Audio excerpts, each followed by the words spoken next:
안녕하세요, 비노트입니다.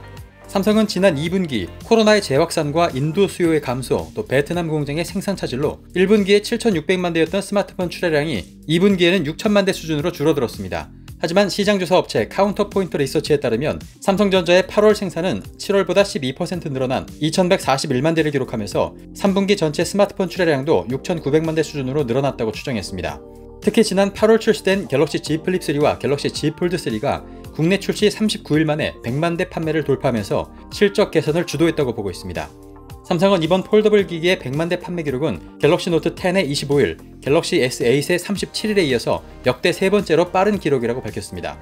갤럭시 G 시리즈의 예상을 웃도는 수요와 스마트폰 부품 수급난 등의 영향으로 갤럭시 G 시리즈는 배송과 개통 지연이 이어지고 있는데요. 만약 G 시리즈의 수급 문제만 없었다면 실제 판매량은 100만 대보다 훨씬 많았을 것이라고 업계는 보고 있습니다. 판매량 100만 대 가운데 갤럭시 Z 플립 3가 차지하는 비중이 70%에 달하면서 Z 플립이 이번 흥행에 견인차 역할을 했다는 분석입니다. 투톤 디자인과 저렴해진 가격 덕분에 20, 30대 여성 소비자의 선호도가 높았다고 전해지고 있는데요. 실제 Z 플립 3 구매 고객의 약 54%가 MZ세대라고 삼성전자는 밝혔습니다. 갤럭시 Z 시리즈의 흥행과는 별개로 반도체 업계는 아직도 수급난에 시달리고 있습니다. 부족한 반도체를 두고 선택과 집중이 필요할 수밖에 없는 상황에서 삼성은 폴더블의 손을 들어준 것으로 보입니다. 우선 당초 8월 공개가 예정됐던 하반기 주력 바타입 스마트폰인 갤럭시 S21 FE는 현재 출시마저 불투명한 상황에 처해졌습니다. 갤럭시 S21 FE에는 갤럭시 Z 폴드 3와 갤럭시 Z 플립 3에 들어가는 칩셋과 똑같은 스냅드래곤 888 칩셋이 들어가는데 삼성이 폴더블에 집중하고 있는 만큼 S21 FE에는 당분간 칩셋을 공급하지 않기로 결정했다는 분석입니다. 그에 따라 S21 FE는 당초 8월 출시에서 10월 출시로 한 차례 출시가 연기된 바 있고 이제는 출시 계획 자체를 전면 재검토하고 있다는 분석까지 나오고 있습니다.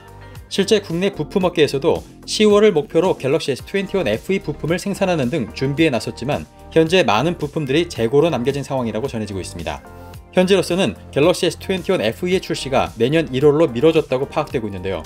다만 전작인 갤럭시 S20 FE처럼 온라인 언팩 행사는 하지 않고 간단한 보도 자료만으로 발표할 것으로 알려졌습니다. 삼성이 갤럭시 S 시리즈에 큰 힘을 쏟고 있지 않다는 것을 유추해 볼 수 있는 대목이죠. 갤럭시 S21 FE의 출시가 1월로 다시 연기됨에 따라서 갤럭시 S22의 출시 일정 또한 변경될 수밖에 없게 됐습니다. 업계에서는 당초 1월 공개와 출시가 예정됐던 갤럭시 S22 시리즈가 갤럭시 S21 FE와 동시에 공개되는 일은 없을 것이라면서 갤럭시 S22는 내년 2월 공개 후 3월 출시로 일정을 변경할 것으로 보고 있습니다.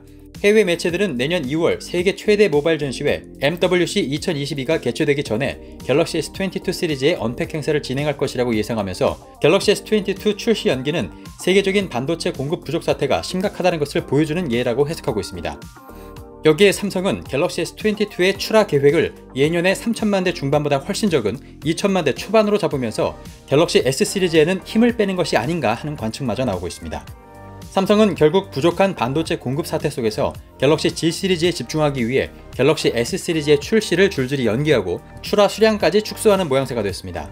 이런 소식에 바타입 스마트폰을 선호하는 갤럭시 S 시리즈 팬들은 원가 절감에 이어서 출시 일정까지 밀린다며 안타까운 마음을 드러내기도 했습니다. 하지만 일각에서는 갤럭시 S22의 출시 연기가 호재로 작용할 수 있을 것이라는 해석을 내놓고 있습니다.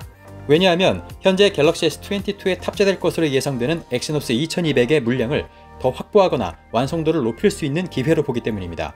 AMD GPU가 들어간 이번 엑시노스 2200은 많은 유저들이 기대하고 있는 칩셋인데요. 그동안 엑시노스 2200의 수율 문제와 그에 따른 공급 부족 사태로 인해서 일부 국가에서만 엑시노스 칩셋을 탑재할 것이라고 알려져 있었던 만큼 이번 출시 연기를 통해 완성도를 높인 엑시노스가 우리나라 S22에도 탑재되기를 기대하고 있는 것입니다. 네, 갤럭시 Z 시리즈의 성공이 결과적으로 이번 갤럭시 S22의 운명을 어떻게 바꿔놓을까요? 엑시노스 2200을 통해 낮아져가는 갤럭시 S 시리즈의 위상을 다시 높일 수 있을까요? 네, 그럼 저는 다음에 새로운 소식으로 다시 찾아오겠습니다. 그산 비노트였습니다.